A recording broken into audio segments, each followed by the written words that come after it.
Hi, in this video I'm going to show you how to allow Steam to access camera on iPhone. So there are different workarounds to solve this problem. So the first one is using the profile editor.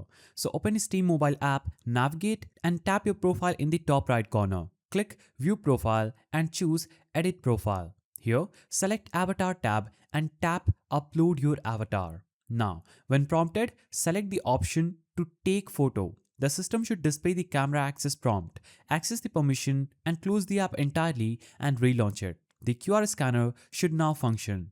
Now another way is deleting and reinstalling the Steam mobile application.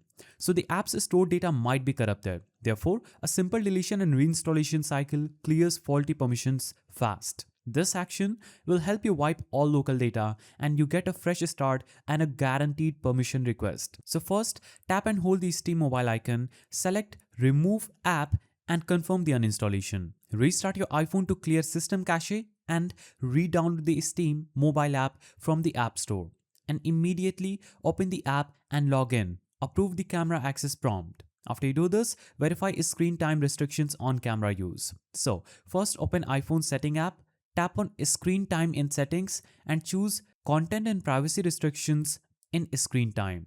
After you click this, tap on allowed apps and ensure the toggle next to camera is switched on. Also, you can reset location and privacy settings so an app's privacy record may be missing or stuck. Consequently, reset all location and privacy settings. This forces the operating system to clear those records. All application must prompt you again for permissions. This include camera permission required by Steam mobile app. So go to settings, navigate to general, tap transfer or reset iPhone and select reset and choose reset location and privacy. Enter your device passcode to confirm the reset.